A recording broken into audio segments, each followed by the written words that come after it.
صحیح بخاری کی حدیث ہے، پیغمبر علیہ الصلوۃ والسلام اس دن بڑے پریشان ہیں، جبریل امین نے آنے کا وعدہ کیا تھا کہ میں آپ کے ہاں آؤں گا، لیکن نہ آئے، اور پریشان اس لیے ہیں کہ جبریل امین وعدہ خلافی نہیں کرتے، جب وعدہ کرتے ہیں کہ میں آؤں گا تو وعدے پر وہ آتے ہیں۔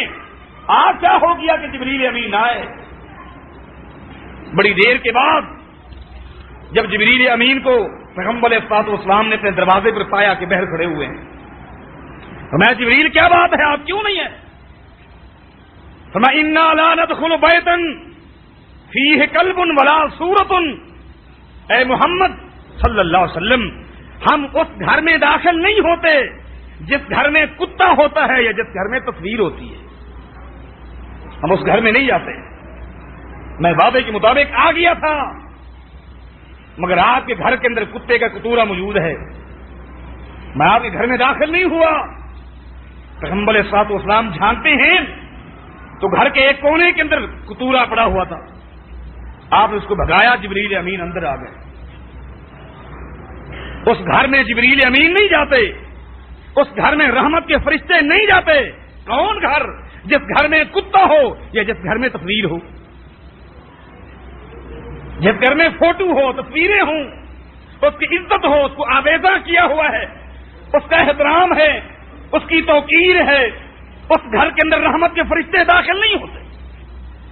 وہ گھر جب رحمت کے فرشتوں سے محروم ہے تو اس گھر کے اندر برکت بھی نہیں ہے، بے برکت، فتنے کا گھر ہے، لڑائی کا گھر ہے، ناچاکی کا گھر ہے، اختلاف کا گھر ہے، نہ ان کے رزق میں برکت ہے، نہ ان کے معاملات میں برکت ہے، نہ ان کی آپس میں گفتگو میں برکت ہے۔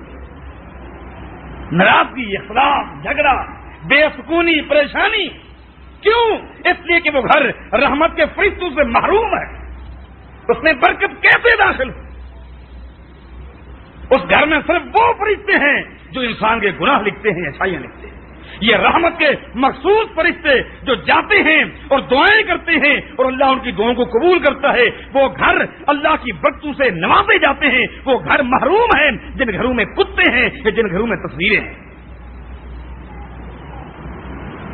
آپ غور کریں، اگر گنجائش ہوتی تو اس گنجائش کے مستحق محمد الرسول اللہ تھے صلی اللہ علیہ وسلم۔ گنجائش نہیں ہے، گنجائش بالکل نہیں۔ کسی کا بھی گھر ہو اس سے رحمت کے فرشتے اپنے گھروں کو ان چیزوں سے پاک کرو۔ ابن عباس رضی اللہ تعالیٰ عنہما کے پاس ایک شخص آیا، اس نے آ کر کہا انی رجل معیشتی من صنعت یدی اصنع هذه التصاویر، آ کر عرض کرتا ہے عبداللہ میں فوٹو بناتا ہوں، تصویریں بناتا ہوں، ان جانوروں کی، پرندوں کی تصویریں بناتا ہوں، میری دکان ہے، میرا کاروبار یہی ہے۔ میں آپ کے پاس یہ مسئلہ پوچھنے کے لیے آیا ہوں کہ کاروبار کی حد تک میں یہ دکان چلا سکتا ہوں کہ نہیں چلا سکتا؟ میرے گھر میں کوئی تصویریں نہیں اور مجھے ان تصویروں سے کوئی شوق نہیں، خالی بناتا ہوں، لوگ آتے ہیں آرڈر دے کے چلے جاتے ہیں، بنا دیتا ہوں۔ یہ شغل صحیح ہے کہ نہیں؟ یہ پیشہ صحیح ہے کہ نہیں؟ ابن عباس رضی اللہ تعالیٰ عنہما سے اس شخص نے مسئلہ پوچھا، صحیح بخاری میں آتا ہے۔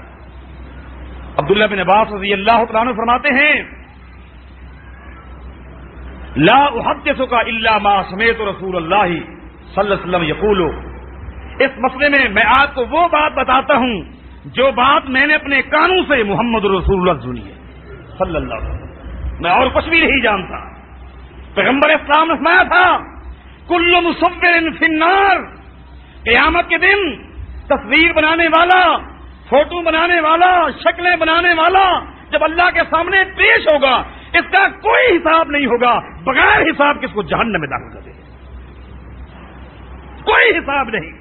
ایک تو نہیں حساب و کتاب کہ نیکیاں دیکھو اور برائیاں دیکھو، نیکیاں زیادہ ہیں تو جنت میں، برائیاں زیادہ ہیں تو جہنم میں، اس کا حساب و کتاب ہوگا نہیں کہ نیکی کی ہے یا نہیں کی، نماز پڑھتا تھا کہ نہیں پڑھتا تھا، روزے رکھتا تھا کہ نہیں رکھتا تھا، زکات دیتا تھا کہ نہیں تھا، حج اس نے کیا یا نہیں کیا، یہ تو حساب ہوگا ہی نہیں، بغیر حساب کے اس کو جہنم میں داخل کر دیا۔ اور جہنم میں داخل کرنے کے بعد پھر کیا ہوگا؟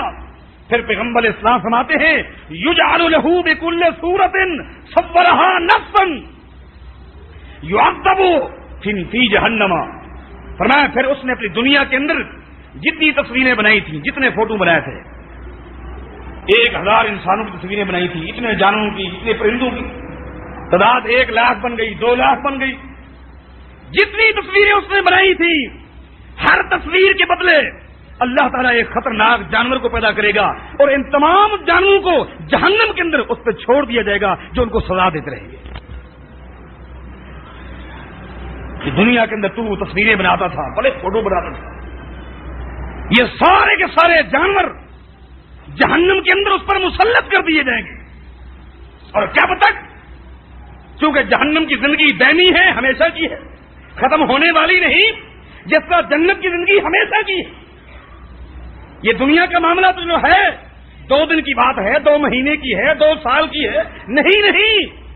اس لیے کہ پیغمبر علیہ السلام فرماتے ہیں جب جہنمی جہنم میں داخل ہو جائیں گے، جنتی جنت میں داخل ہو جائیں گے، اللہ تعالیٰ جنتیوں سے فرمائے گا بتاؤ یہ میرے ہاتھ میں کیا ہے؟ اے اللہ یہ تو دمبا لگتا ہے، یہ بھیڑ لگتی ہے. فرمایا نہیں، نہ یہ دمبا ہے نہ یہ بھیڑ ہے، بلکہ تمہاری موت ہے. سنو، آج تمہاری موت پر موت آ گئی ہے، آج کے بعد تمہارے اوپر موت نہیں آئے گی. پھر اللہ تعالیٰ جہنمیوں کی طرف خطاب کرے گا، اے جہنمیوں یہ کیا ہے؟ اللہ یہ دمبا لگتا ہے، یہ بھیڑ لگتی ہے. فرمایا نہیں، یہ کوئی جانور نہیں، بلکہ یہ میری مٹھی میں تمہاری موت ہے.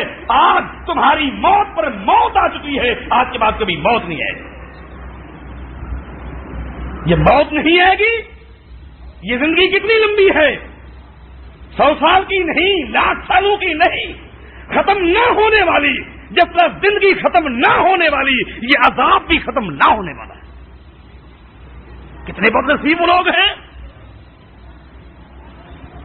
نہ ختم ہونے والا. یہ تو جہنم کا معاملہ ہے، اور جہنم میں داخل کیسے کی؟ پیغمبر الصلوۃ والسلام فرماتے ہیں یخرج عنکم من النار یوم القیامہ لہ عینان یبصر بہما ولہ اذنان تسمعان وَلَهُ لِسَانٌ يَنطِقُ بِهِ. قیامت کے میدان میں جب لوگ جمع ہوں گے، جہنم سے ایک خطرناک گردن نکلے گی. کون فرما رہے ہیں؟ محمد الرسول اللہ صلی اللہ علیہ وسلم. جہنم سے ایک انتہائی خطرناک گردن نکلے گی. پیغمبر اسلام فرماتے ہیں لہو عینان یبصر بہما. اس گردن کی 2 آنکھیں ہوں گی، ان آنکھوں کے ذریعے وہ دیکھ رہی ہوگی. وَلَهُ اذنان تسمعان.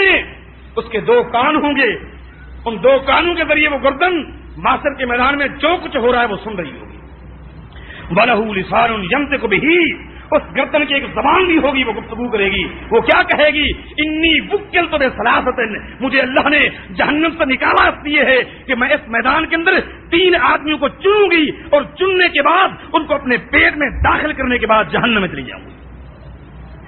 3 آدمیوں کے لیے مجھے بھیجا کیا ہے، 3 آدمیوں کو میں نے چننا ہے. وہ 3 آدمی مجھ سے فرار نہیں ہو سکتے. وہ ظالم 3 کون ہیں؟ فرمایا بکل رد ممن جعل مع اللہ الہا آخر.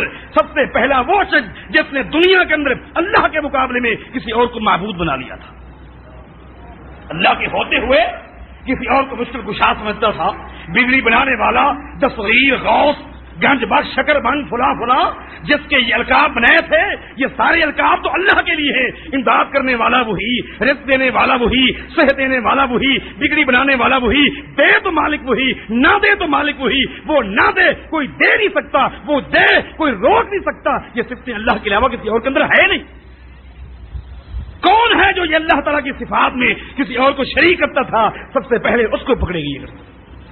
دوسرا کیا؟ کل جبار عنید. دوسرا آدمی وہ ہے جو دنیا کے اندر اپنے آپ کو بڑا سمجھتا تھا، لوگوں کو چھوٹا اور اپنے آپ کو بڑا سمجھنا. یہ ایک ایسی برائی ہے، یہ ایک ایسی لعنت ہے، میں کہوں گا کہ اللہ تعالیٰ کو پسند نہیں ہے کہ کوئی بندہ یہ کہے کہ میں بڑا ہوں. یہ بات تو پسند ہے نہیں. حتیٰ کہ آپ غور کریں، سیدنا عباس رضی اللہ تعالیٰ عنہ کون ہے؟ پیغمبر اسلام کے چچا ہے. پیغمبر اسلام کے چچا ہے. ان سے ایک شخص نے پوچھا انت اکبر ام رسول اللہ، بڑے آپ ہیں یا اللہ کے رسول ہیں؟ بڑے آپ ہیں، یہ اللہ کے رسول ہیں۔ سیدنا عباس رضی اللہ تعالیٰ عنہ بڑے تھے، عمر میں بڑے تھے۔ اب اس شخص نے سوال کر دیا کہ انت اکبر ام رسول اللہ، آپ بڑے ہیں یا اللہ کے رسول بڑے ہیں؟ قربان جائیے، سیدنا عباس رضی اللہ تعالیٰ عنہ کے جواب پر فرماتے ہیں رسول اللہ اکبر ولکن ولدت قبلہ، بڑے تو اللہ کے رسول ہیں، البتہ پیدا پہلے میں ہوا تھا۔ ہر شخص کو یہی کہنا چاہیے کہ میں چھوٹا ہوں، میں چھوٹا ہوں۔ پیغمبر اسلام فرماتے ہیں، اللہ پاک فرماتا ہے مجھے میری کبریائی کی قسم ہے، جو اپنے آپ کو چھوٹا کہے گا میں لوگوں کے دلوں میں اس کو بڑا کر دوں گا، جو اپنے آپ کو بڑا کہے گا میں لوگوں کے دلوں میں اس کو چھوٹا کر دوں گا۔ لوگوں کے دل و دماغ میں بڑے بننا چاہتے ہو تو لوگوں کے سامنے اپنے آپ کو چھوٹا کر کے دکھلاؤ۔